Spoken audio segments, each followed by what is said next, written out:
Gracias por escuchar los podcasts de Radio Nacional. Acceda a todos los programas en rtv.es/a la carta.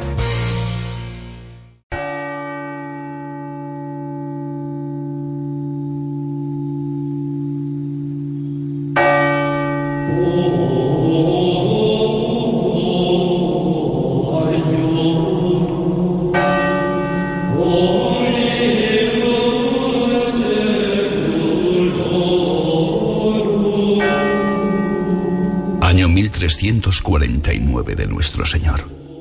Aguardo en el monasterio la llegada de mi segura muerte. Ya somos pocos los que quedamos entre estos muros y los que expiamos nuestros pecados ante la inminencia de la llegada de nuestro castigo.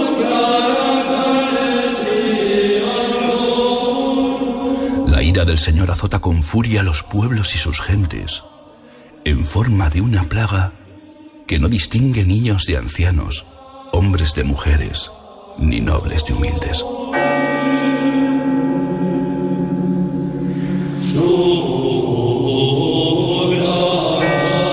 Las gentes caen por miles fulminadas en el sitio, y es tal el pánico que provoca que ni sus propias familias se atreven a acercarse, ni tan siquiera para honrarles en santa sepultura. El Santo Padre ha garantizado el perdón de todos los fallecidos por esta pestilencia, ya que ningún sacerdote se atreve a escuchar en confesión a los moribundos. Ya no repican las campanas, ya nadie llora. No importa cuán grande sea su pérdida, pues todos esperaban su muerte.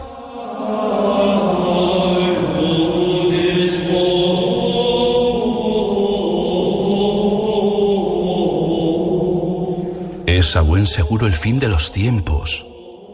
El castigo divino ha llegado en forma de una peste oscura, de una peste negra.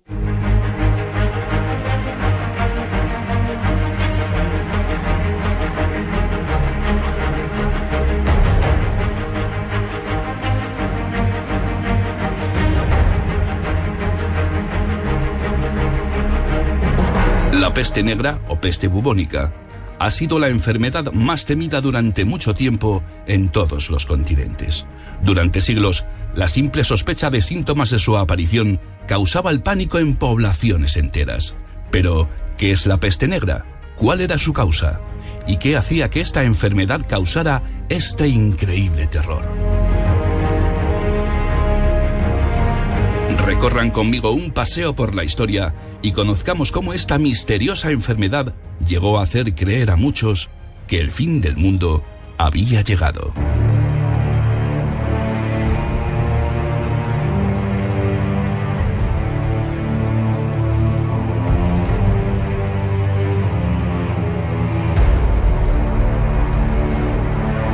Estamos en el siglo XIV.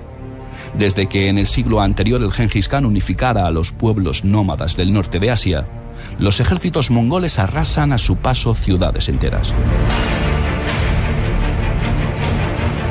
Su brutalidad y crueldad les preceden y su expansión por todos los territorios parece no tener fin.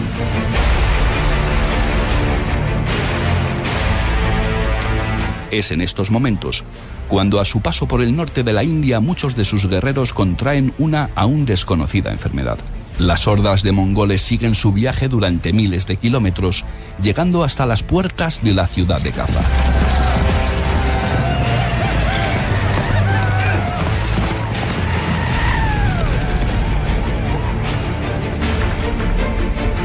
La fortificada ciudad aguanta el asedio al que es sometida por los mongoles, algo a lo que estos están acostumbrados y que de ninguna manera les hará cejar en su empeño. La ciudad debe ser tomada.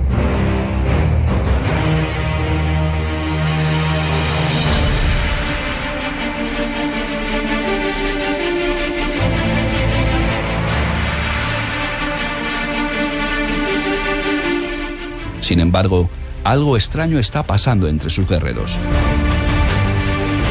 Una misteriosa enfermedad está haciendo mella entre sus filas. Muchos de los bravos soldados mongoles caen enfermos y mueren en unos pocos días sin que nadie pueda encontrar una sola explicación. Con sus filas diezmadas, la toma de la ciudad parece una tarea imposible. Cuentan que antes de su retirada y en un último intento, deciden utilizar los cadáveres infectados de sus propios hombres, lanzándolos con catapultas dentro de la ciudad y así sembrar la terrible enfermedad entre sus habitantes. Pero, ¿pudo realmente extenderse de este modo la pandemia?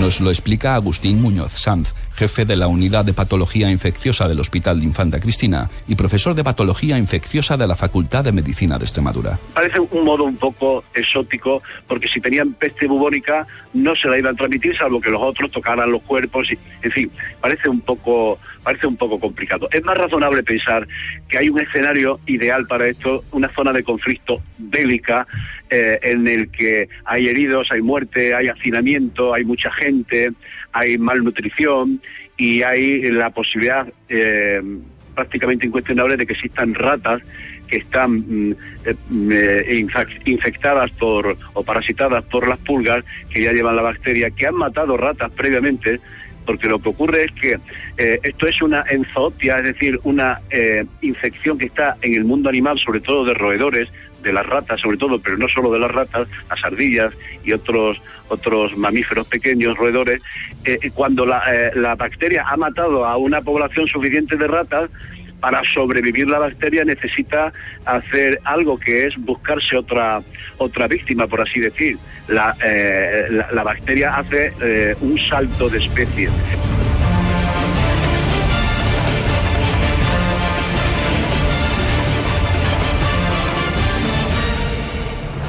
En cualquier caso, sí parece confirmarse que fue desde esta ciudad a las orillas del Mar Negro, desde donde la peste negra viaja hasta Europa a bordo de los barcos con los que los genoveses mantenían un continuo comercio.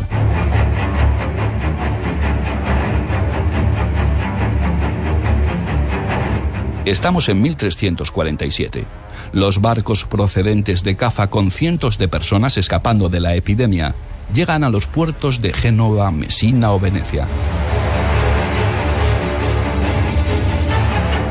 Es tal la virulencia de la enfermedad que muchas de estas naves llegan a las costas italianas con todos sus tripulantes muertos. La sorpresa de los habitantes ante la llegada de estas embarcaciones es mayúscula. Nadie puede presagiar el desastre y mucho menos imaginar las tremendas consecuencias que deparan a millones de personas de toda Europa. A partir de este momento, la enfermedad se extiende como la pólvora. Nadie consigue explicar qué está pasando y qué es lo que está sembrando de muerte cada rincón donde esconderse. Hay un chancro de inoculación, que es el sitio donde pica la pulga, la bacteria, la Yersinia pestis, que es la que la pulga vehicula, pasa al torrente sanguíneo linfático, va a los ganglios regionales, si pica la mano, por ejemplo, pues va a los ganglios de la axila y posteriormente a partir de ahí se va diseminando a otros ganglios, a la sangre, y se cura sola con tratamiento o el paciente evoluciona a peor. Esa es la forma más común, 80 y tantos % de las veces. La segunda forma sería la pulmonar. La pulmonar es bien directamente porque un sujeto recibe el bacilo de otro que tiene una pulmonar y se lo transmite por vía respiratoria, como la gripe o como el catarro común o como la tuberculosis, y entonces hace la forma pulmonar, que es muy violenta, muy grave, con mortalidad casi del 100% en pocos días. Y la tercera, que puede ser un resumen de las dos, es la forma septicémica, una sepsis, que a partir de la peste bubónica o de la pulmonar, el paciente hace una diseminación por la sangre, una bacteriemia, una sepsis, y es fulminante, con gangrena, con coagulación vascular intravascular diseminada, en fin, con una catástrofe biológica. El paciente muere en cuestión de horas o de días.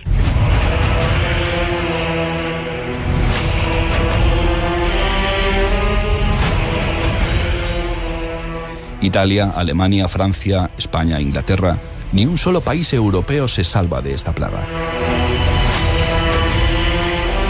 La escapatoria parece una tarea imposible ante este maleficio que no entiende de razas, credo ni posición económica o social. Testimonios como el de Agnolo Di Tura, cronista de Siena, reflejan perfectamente cómo la población es presa de un miedo tan impresionante que son capaces de abandonar a sus seres queridos ante la aparición de los síntomas. El padre abandona al hijo, la mujer al marido, un hermano a otro, porque esta plaga parecía comunicarse con el aliento y la vista, y así morían. Y no se podía encontrar a nadie que enterrase a los muertos, ni por amistad, ni por dinero. Y yo, Añolo di Tura, llamado el Gordo, enterré a mis 5 hijos con mis propias manos, como tuvieron que hacer muchos otros, al igual que yo.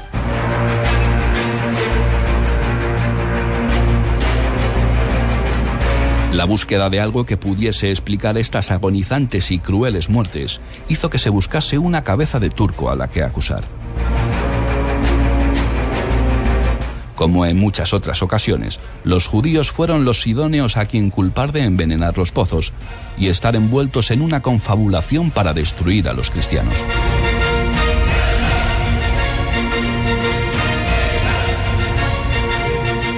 Como no podía ser de otra forma, les arrancaron confesiones con diversas torturas y miles de judíos fueron quemados a lo largo y ancho de toda Europa.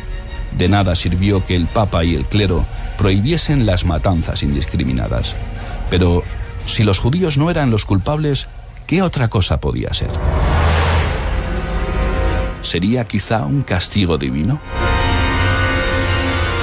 El sentido común de médicos y de no médicos en las diferentes épocas ha ido aportando conocimiento, ha ido aportando formas de enfrentarse a algo que no se sabía qué era, pero que tenía sobre todo una connotación que paraliza, que es un castigo divino, un castigo del cielo.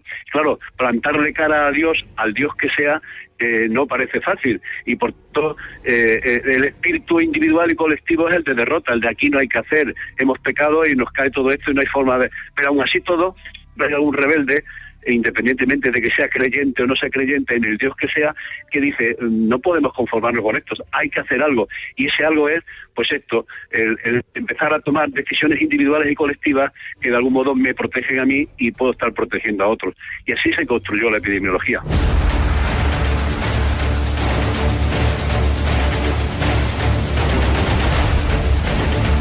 La idea de que la tierra estaba siendo castigada por Dios parecía la única explicación.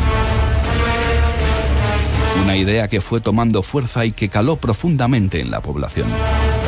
El fin del mundo estaba cerca y por todas partes comenzaron las procesiones de penitencia, donde miles de personas intentaban expiar sus pecados ante la inminente llegada del final de los días.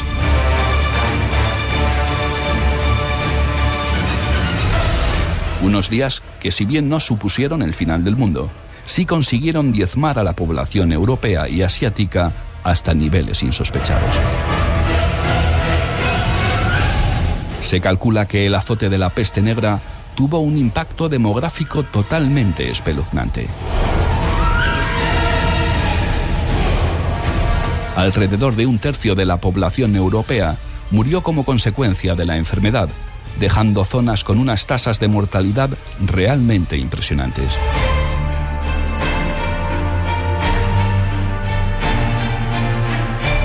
Entre 1347 y 1353, la península ibérica pudo pasar de 6 millones de habitantes a tan solo unos 2 millones, y en términos absolutos, el continente europeo pasó de los 80 millones a tan solo 30 millones de almas.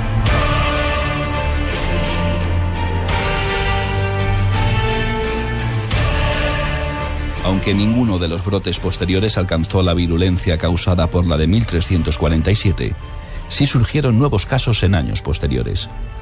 Y como vino, misteriosamente desapareció. Sí, ese es un dato interesantísimo, muy importante y que realmente tiene desconcertado a los investigadores, porque no es ni la primera ni será la única vez.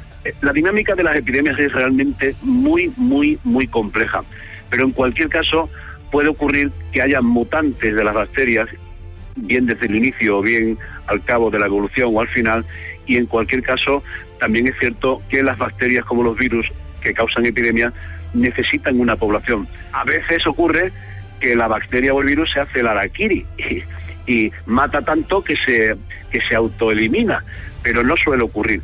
En este caso, que usted ha planteado, que ya digo que es muy interesante, no se sabe realmente qué ha pasado. Y en los estudios que están haciendo ahora genéticos, encontrando muestras de dientes de personas que pudieron morir de la peste y tal, pues comparado con 100 cepas de Yersinia pestis que hay, parece que tienen una comunidad genética suficiente como para decir que es la misma o una variante. Puede ocurrir y puede haber ocurrido que haya habido una mutación, ha desaparecido, o en un momento determinado una mutación hace aparecer una cepa más virulenta. La noche en vela, con Jorge Iglesias y Pilar Tavares. Los domingos a medianoche en Radio Nacional de España. La noche en vela.